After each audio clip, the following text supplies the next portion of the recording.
एकादशी व्रत की महिमा बताई गई। बंधुओं, वैष्णव की 3 निष्ठाएं होती हैं। यदि आप वैष्णव हो तो ये 3 निष्ठाएं आपके जीवन में होनी अति अनिवार्य है। पहली, नाम निष्ठा। नाम नित्य जपा करो, चाहे कुछ हो जाए। मैंने एक दिन अपराध बताया था ना, अगर आप नाम जप से अधिक किसी अन्य क्रिया को मानेंगे तो ये अपराध है। नाम जप सबसे श्रेष्ठ है, इसलिए नित्य नाम जप जरूर किया करो ठाकुर जी का। सुबह करो, रात्रि में करो, चलते फिरते उठते बैठते कहीं भी करो। मंत्र का विधान है कि वो एक जगह बैठ के करना चाहिए, पर नाम तो आप अनवरत कभी भी कहीं भी बोल सकते हो, उसमें कोई दिक्कत नहीं। नाम जप, ये पहली निष्ठा है। दूसरी निष्ठा, तुलसी। या तो आपके कंठ में तुलसी हो या आपके अंग के कहीं भी, वैसे तो सबसे ज्यादा श्रेष्ठ गले को ही माना, कंठ में तुलसी का स्पर्श होना चाहिए। ये दूसरी वैष्णव की निष्ठा है। कंठी जरूर पहनो गले में, लेकिन फिर उसके बाद याद रखना, दूषित नहीं खा सकते आप कुछ भी। या तो ये प्रण ले लेना कि हम कुछ नहीं खाएंगे और कहीं और यदा कदा कभी चल जाएगा, कोई दिक्कत नहीं, तो कंठी उतार देना, मत पहनना। उसको पहनो तो फिर पूर्णता से ये बात निश्चित कर लेना, कंठ में जो जाए वो शुद्ध ही जाना चाहिए। और तीसरी निष्ठा होती है वैष्णव की एकादशी व्रत की निष्ठा। एकादशी के दिन बंधुओं अन्न में पाप का निवास होता है, इसलिए उस दिन अन्न का सेवन करना शास्त्रों में वर्ज्य बताया गया। परंतु 60 वर्ष से ऊपर के वृद्ध ज्यादा हो गए हों या बहुत छोटे बालक हों और अत्यंत रोगी व्यक्ति यदि घर में हैं तो उनको व्रत ना करें तो चलेगा। परंतु आप बढ़िया हो, मुष्टुंडे बने हुए हो, बढ़िया हत्ते तगड़े हो, खा पी के खूब आनंद कर रहे हो, कोई दिक्कत नहीं है, तो अगर एकादशी नहीं करोगे तो पाप लगेगा। अच्छा, एक बात और, एकादशी के दिन व्रत ना करने से कौन सा पाप लगता है? आपने जितने अपने पूर्व के पापों को गंगा स्नान से, तीर्थ यात्राओं से नष्ट कर दिया है, वो नष्ट हुए पाप पुनर्जागृत हो जाते हैं एकादशी के दिन अन्न सेवन करने से। समझ में आई बात? कोई नवीन पाप नहीं लगेगा, पर यदि आपने कोई पूर्व में पाप किए और उनको नष्ट कर दिया ये न केन प्रायश्चित्तों से, परंतु एकादशी के दिन यदि आप व्रत नहीं करते हैं, अन्न खाते हैं, तो फिर वो पुनर्जागृत हो सकते हैं। अब जिसको पता ही नहीं है उसको तो कुछ नहीं होता होगा, लेकिन अब आपको पता चल गई है, यहाँ पंडाल में जितने बैठे लोग सबको पता चल, अब तो आपको करना पड़ेगा, अब आप पे कोई और चारा नहीं है। पर बंधुओं, कई बार ऐसा होता है कि ऐसे ऐसे लोग मिलने आते हैं, उनके घर वाले उनको जबरदस्ती खिलाते हैं, उनके घर वाले जबरदस्ती प्याज लहसुन बनाते हैं, क्या करें भाई? देखो, मैंने फिर वही बात कहूंगा, नाटक करना हम पे बहुत अच्छा आता है। एकादशी दिन वाले दिन ऐसा नाटक कर, हम डाइट पे हैं, आज हम केवल फल खाएंगे सुबह से शाम, हमको डॉक्टर ने कहा है। एकादशी के रूप में नहीं सही, डाइट के रूप में सही फल खा लो, लेकिन एकादशी व्रत करो। एक बड़ी सुंदर कथा मैं कभी कभी सुनाता हूं। श्री नामदेव जी महाराज, वो एकादशी व्रत के इतने बड़े निष्ठावान थे, वो खुद तो करते ही थे, उनको यदि पता चल जाए कि किसी के घर में रोटी बन रही है तो उसके घर पहुंच जाते थे, चूल्हे में जाके पानी फेंक आते थे।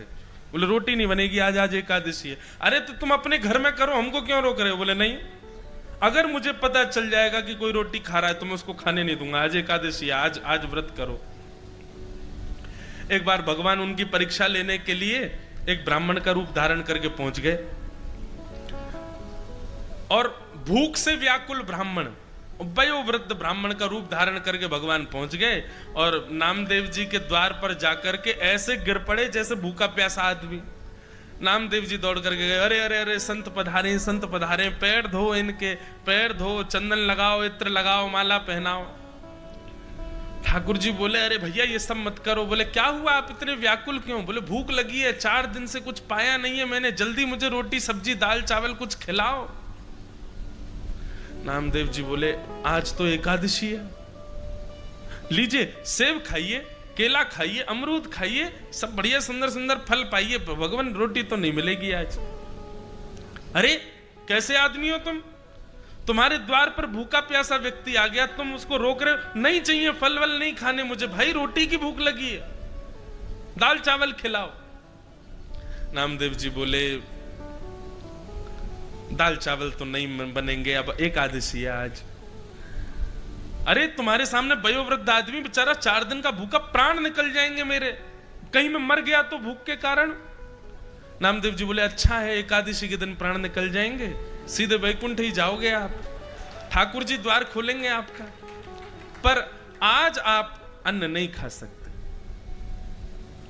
अब तो महाराज बात इतनी बढ़ गई कि आसपास के लोग आ गए, वो सब आकर के संत का हाथ पकड़े, बोले ये तो पाखंडी है, खुद भी व्रत करेगा, जबरदस्ती सब पे थोप के व्रत करवाता है, आप हमारे घर चलो, हमारे घर चलो, वहां रोटी सब्जी दाल चावल खा लेना। नामदेव जी ने चरण पकड़ लिए संत के, बोले जाने भी नहीं दूंगा, मेरे यहां आए हो यहीं रहोगे।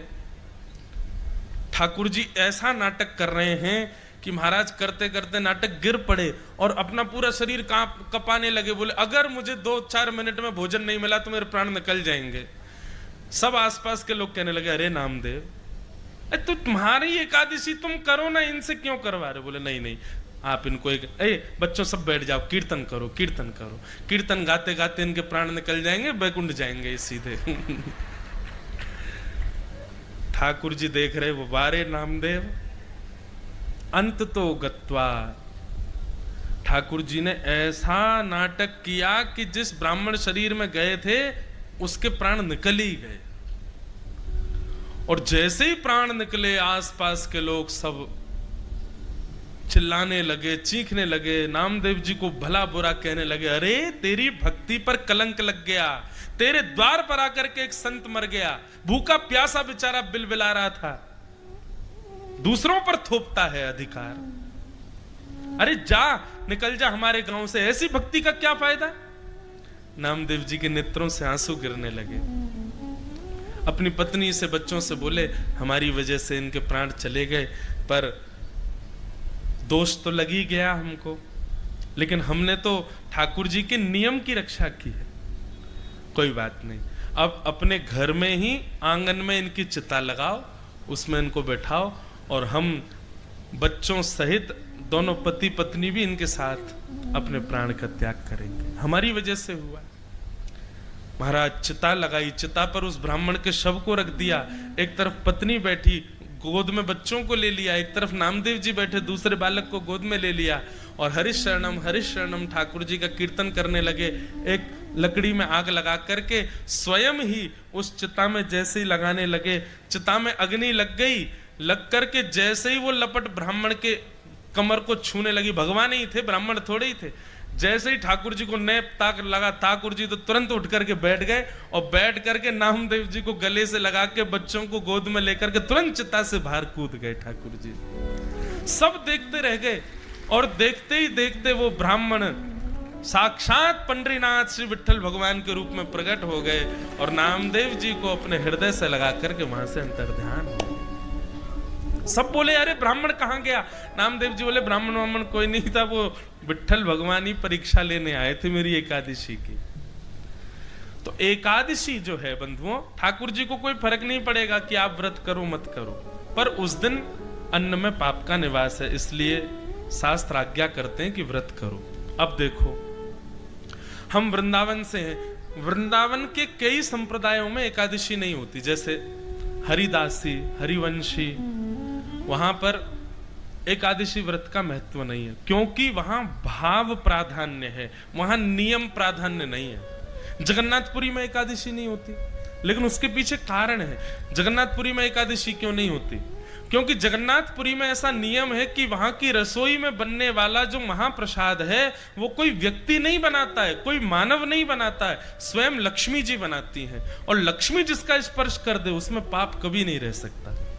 इसलिए एकादशी के दिन आप महाप्रसाद जगन्नाथपुरी का पा सकते हो। अगर आप जगन्नाथपुरी में हैं एकादशी के दिन, तो बाहर पाओगे होटलों पे तो आपको पाप लगेगा, लेकिन मंदिर का प्रसाद आप पा सकते हो, उसमें कोई दोष नहीं।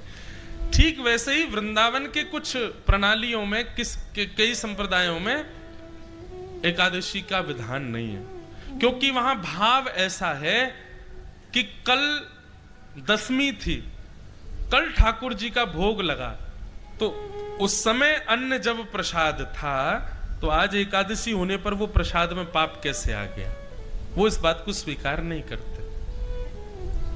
और दूसरी बात यह है कि वृंदावन के कई सेवा प्रणालियों में ठाकुर जी व्रत नहीं करेंगे, ठाकुर जी के लिए तो बढ़िया सामग्री बनेगी और ठाकुर जी ने प्रसाद ले भोग लगा दिया तो उसमें पाप कैसे रह सकता है, इसलिए उसको पा लेते हैं। तो इसका एक ही उपाय है, जगन्नाथपुरी जाओ तो महाप्रसाद पालो, कोई दिक्कत नहीं। वृंदावन जाओ, आप राधा वल्लभ जी से, बिहारी जी से या ऐसे स्थानों पर जहां एकादशी नहीं है वहां से यदि प्रसाद मिले तो उस प्रसाद का तिनका स्वरूप आप पालो, बाकी शेष आप बाद में पा लेना, कोई दिक्कत नहीं। इतनी मर्यादा आप कर सकते हो। पर आप विदिशा में रहते हो, भोपाल में रहते हो, और क्या सागर में रहते हो, कहीं कहीं रहते हो जहां पर ऐसा कोई विधान नहीं है, ऐसा कोई भाव नहीं है, वहां तो एकादशी आपको करनी पड़ेगी। समझ में आई बात? तो ऐसे एकादशी व्रत का महत्व बताया गया।